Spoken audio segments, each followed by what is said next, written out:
Welcome back students आज हम एक नया चैप्टर पढ़ने जा रहे हैं। चैप्टर का नाम क्या है? गुणनखंड, फैक्टर्स एंड गुणज। गुणनखंड, फैक्टर्स एंड मल्टीपल्स, गुणज। क्लियर? और उनके गुण, उनकी प्रॉपर्टी, क्या क्या गुण होते हैं उनमें। चलिए स्टार्ट करते हैं। सबसे पहले देखें गुणनखंड। फैक्टर्स किनको कहते हैं? किसी संख्या का गुणनखंड वह संख्या होती है जो उस संख्या को पूर्ण रूप से विभाजित करती है। ठीक है, वह संख्या जो किसी संख्या को पूर्ण रूप से विभाजित करती है। तो जो पहली संख्या है जो उसको विभाजित करती है, तो वो जो विभाजित करती है वो संख्या को क्या कहते हैं? उस संख्या का गुणनखंड। जैसे उदाहरण से आपको और क्लियर हो जाएगा। 18 एक संख्या है, उसके गुणनखंड कौन से हैं? 1, 2, 3, 6, 9 और 18। इन सभी संख्याओं से ये संख्या पूर्णतः विभाजित हो जाएगी। पूर्णतः विभाजित का मतलब है शेषफल शून्य हो जाएगा। ठीक है, अब आप चाहे किसी भी संख्या से इन संख्या को विभाजित कर सकते हैं। जैसे मुझे करना है 3 से विभाजित, मैं देखूंगा 3 से 18 विभाजित हो रही है क्या नहीं। 3 चिंक 18, शेषफल क्या आया? 0। तो इसका मतलब ये सही है। ठीक है, चलिए अब दूसरा है कि ये गुणनखंड निकाले कैसे हमने। ये भी जरूरी है कि ये गुणनखंड निकाले कैसे। चलिए मैं बता देता हूं आपको कैसे निकाले गुणनखंड। क्या करिए, 18 लिखिए यहाँ पे। सबसे पहले इसको 2 से डिवाइड करिए, 9 आ गया। फिर इसको कितने से? 3 से डिवाइड करिए, 3 आ गया। फिर क्या करिए, फिर क्या करेंगे आप? 3 से डिवाइड करेंगे, 1 आ गया। तो यहां से क्या निकल के आया? 1। अब यहां से क्या निकल के आया? हमारे पास 2, 3, 3 और 1 आया। ठीक है, अब ये तो है ही। अब इनका मल्टीपल भी देख लीजिए। 2 और 3 को मल्टीप्लाई करूंगा तो 6 आ जाएगा, वो इससे छोटा होना चाहिए। और 3 को मल्टीप्लाई करूंगा तो 9 हो जाएगा। 3 और इन सारों को ही मल्टीप्लाई करूंगा, 3 3 9, 1 9 और 2 18 हो जाएगा। तो ये और हो जाएंगे। ठीक है, 3 ये थे आपके और 3 ये, टोटल हो गए 6। और यहाँ पे कितने आए निकल के? 6। ठीक है, ये एक प्रक्रिया है इसका गुणनखंड निकालने की। चलिए अब देखते हैं गुणज, मल्टीपल। किसी संख्या का गुणज वह संख्या होती है जो उस संख्या को किसी प्राकृत संख्या से गुणा करने पर प्राप्त होती है। क्लियर? 5 के गुणज हैं 5 गुणा 1, 5 गुणा 2, 5 गुणा 3 और आगे भी 5 गुणा 10, 5 गुणा जो भी आएगा वो चलता चले, आगे चलती चली जाएगी प्रोसेस ये। ठीक है, अब जैसे 5 गुणा 4 कर दिया मैंने, ये एक 20 निकल के आया। तो 20 5 का भी गुणज है और बच्चों 4 का भी गुणज है। ठीक है, 5 का भी गुणज है और 4 का भी गुणज है। मतलब किन्हीं दो प्राकृत संख्याओं को आप गुणा कर दीजिए और प्राकृत संख्या को गुणा करने पर जो गुणनफल प्राप्त होगा वह उन दोनों का ही गुणज होगा। जैसे 23 × 3, 23 गुणा 3 मुझे मिला 69। 69 लिखा हुआ है बच्चों। ये बहुत सारे बच्चे 69, 79, 89 इन्हीं में कन्फ्यूज रहते हैं। चलो मैं ये कन्फ्यूजन भी आपका दूर कर देता हूँ। इसको बोलते हैं 89, इसको बोलते हैं 69, इसको बोलते हैं 79, इसको बोलते हैं 59, इसको बोलते हैं 49। तो अब आप में ये कोई डाउट नहीं होना चाहिए, ये डाउट आपका हमेशा के लिए दूर हो जाना चाहिए। ठीक है, चलिए ठीक है। तो यहाँ पे ये 69 क्या है? 23 का भी गुणज है और 3 का भी गुणज है। ठीक है, चलिए अब देखते हैं कुछ नंबर, कुछ संख्याएं जो आपको फिर परेशान ना करें, उनका जानना जरूरी है। वैसे हम पहले भी बता चुके हैं लेकिन आप फिर पढ़ लीजिए। सम संख्याएं क्या होती है? पूर्ण संख्याएं जो 2 से पूरी तरह विभाजित हो, सम संख्याएं कहलाती है। ठीक है, पूर्ण संख्याएं जो 2 से पूरी तरह विभाजित हो, जैसे 0, 2, 4, 6, 8, 10, 12, 14, 16, 18। ठीक है, 2 का टेबल पढ़ दीजिए, जहां तक आपको भी कई लाख तक वहीं तक वो संख्याएं 2 से विभाजित हो जाएंगी। ठीक है, या दूसरे शब्दों में मैं कह सकता हूं, जिस संख्या के इकाई के स्थान पर क्लियर 0, 2, 4, 6, 8 इनमें से कोई भी अंक आ जाए तो वह संख्या 2 से पूरी तरह विभाजित होगी। जैसे 8, 9, 7 और 6, इसमें इकाई का स्थान क्या है? इकाई का स्थान है 6। तो क्या 6 इनमें से कोई है? यस, ये रहा 6। तो ये यह संख्या 2 से विभाजित हो जाएगी। ठीक है, चलिए अब देखते हैं विषम संख्या। विषम संख्या कहते हैं प्राकृत संख्याएं जो 2 से पूरी तरह विभाजित ना हो, न हो लिखा हुआ है, न हो, 2 से पूरी तरह विभाजित न हो, उनको क्या कहेंगे हम? विषम संख्याएं कहेंगे, और नंबर कहेंगे। क्लियर? जैसे 1, 3, 5, 7, 9 ऐसा। क्लियर? या दूसरा, जिन संख्याओं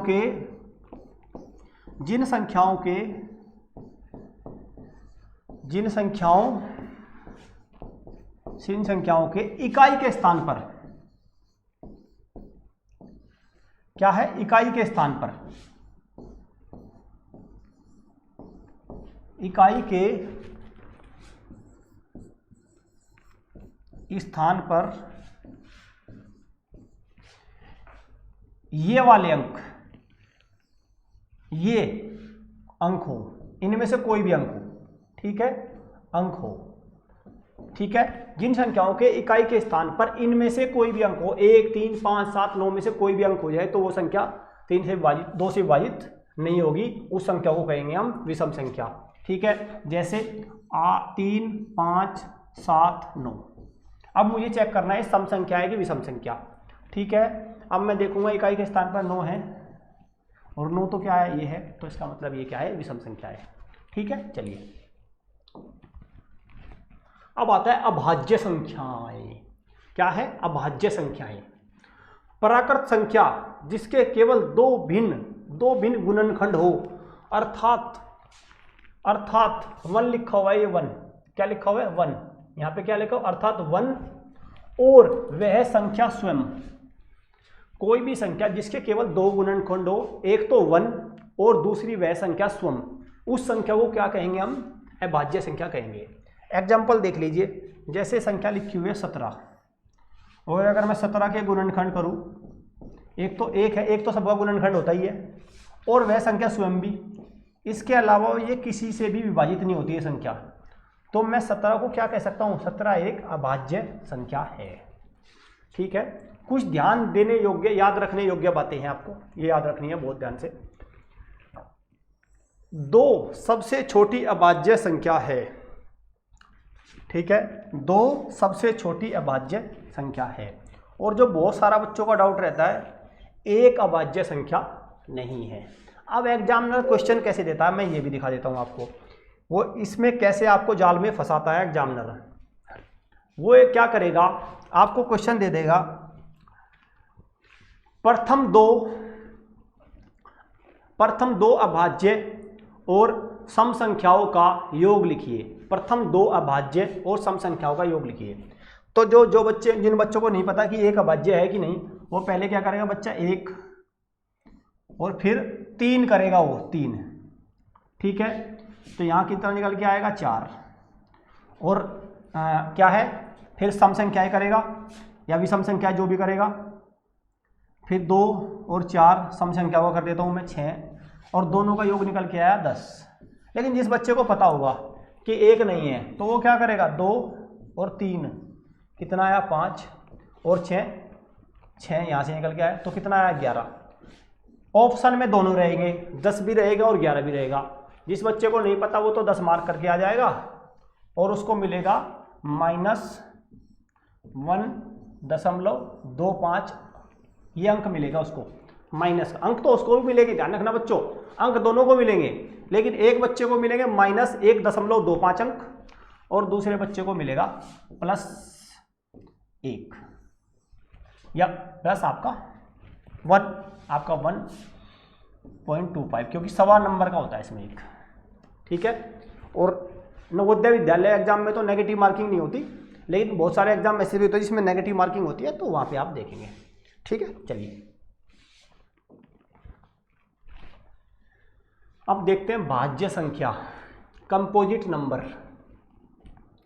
वे प्राकृत संख्याएं जिनके 2 से ज़्यादा गुणनखंड हो। भाई अभाज्य संख्या में तो केवल 2 होते हैं, इसमें क्या है? 2 से ज़्यादा होने चाहिए। जैसे 4 है, 4 के देख लेते हैं कितने हैं। एक तो सबका ही होता है, फिर ये 2 भी है इसका, और 4 भी है, तो कितने हो गए टोटल 3 गुणनखंड हो गए इसके। तो ये क्या है? ये भाज्य संख्या है। ऐसे ही मैं 8 को चेक कर लेता हूँ, 8 को भी। 1 हो गया, 2 हो गया, 4 हो गया, 8 हो गया। तो कितने हो गए? 4 हो गए इसके भी। ठीक है, क्लियर। चलिए अब हाँ, यहाँ देखिए क्या कह रहा है। ये कह रहा है एक ना तो भाज्य है और ना ही अभाज्य है। ये ध्यान रखना, एक ना तो भाज्य संख्या है और ना ही अभाज्य है। एक तो सिर्फ और सिर्फ आपकी नेचुरल नंबर है और या वोल नंबर है। अभाज्य और भाज्य संख्याओं में इसको मत काउंट करना। अब आता है सहअभाज्य संख्याएं। क्या है बच्चों? सहअभाज्य संख्याएं। सहअभाज्य की संख्या क्या? दो प्राकृत संख्याओं को सहअभाज्य संख्याएं कहा जाएगा यदि उनमें केवल एक उभयनिष्ठ या सार्वगुणनखंड हो। उनमें केवल एक उभयनिष्ठ या सार्वगुणनखंड हो। वो कैसे? अब क्या करना, आप 8 और 9 है यहाँ पे, ठीक है, 8 और 9, क्लियर। 8 के गुणनखंड निकाल लीजिए, कितना होगा 8 के गुणनखंड? 8 का गुणनखंड होगा 1, 2, 4 और 8, क्लियर। फिर 9 के निकाल लीजिए। 9 के कौन कौन सा होगा? 1 होगा, 3 होगा और 9 होगा। अब इनमें ये देखिए कॉमन कौन कौन से गुणनखंड हुए। एक तो ये कॉमन है, इसके अलावा में कुछ है नहीं, इसके अलावा कुछ भी नहीं है। तो इसका मतलब क्या हुआ? 8 और 9 क्या हुआ? सहअभाज्य संख्याएं। 8 और 9 संख्याओं का जो समूह है वो सहअभाज्य संख्याएं हैं, ठीक है। ऐसे ही आप 15-16 का चेक कर सकते हैं। ध्यान देने योग्य बात क्या है यहाँ पे? नोट करके लिखा हुआ है बच्चे। नोट करने का मतलब ध्यान, आपको अपना ध्यान बढ़ा लेना है यहाँ पे। यह जरूरी नहीं है कि सहअभाज्य संख्या खुद अभाज्य संख्या हो। सहअभाज्य संख्या जरूरी नहीं है कि खुद भी हो। जैसे 8 क्या है? 8 क्या कोई अभाज्य संख्या है? नहीं है। 9 है? नहीं है। लेकिन फिर भी इन दोनों के समूह मिलकर क्या बना है? सहअभाज्य संख्या। तो ये मत देख लेना कभी प्राइम नंबर देखो और तुरंत ही समझ में आ जाए कि को प्राइम नंबर का मतलब है या सहअभाज्य संख्या का मतलब है दो अभाज्य संख्या को मिला दो तो बन जाए। जरूरी नहीं है। हालांकि अगर मैं देखूं 17 और 13 ये दोनों क्या है? प्राइम नंबर है। और इनका जो आपका ये आपस में भी को प्राइम नंबर है और इंडिविजुअल अलग अलग भी प्राइम नंबर है, ठीक है। चलिए आगे देखते हैं। अब देखते हैं हमारा अभाज्य गुणनखंडन, प्राइम फैक्टराइजेशन।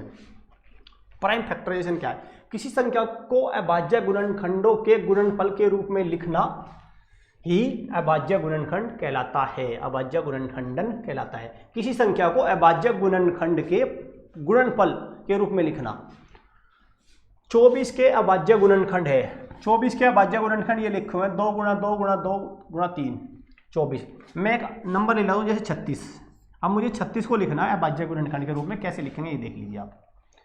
36 को क्या करिए? 2 से डिवाइड करिए 18, फिर 2 से कर दीजिए 9, फिर 3 से कर दीजिए 3 और फिर 3 से कर दीजिए 1 आ जाएगा। और 1 क्या है? 1 अभाज्य संख्या नहीं है तो छोड़ दीजिए उसको। तो ये निकल के आ गया 2 गुणा 2 गुणा 3 गुणा 3। तो 36 को अगर लिखना हो तो ऐसे लिखा जाएगा अभाज्य गुणनखंडों के गुणनफल के रूप में, ठीक है बच्चों।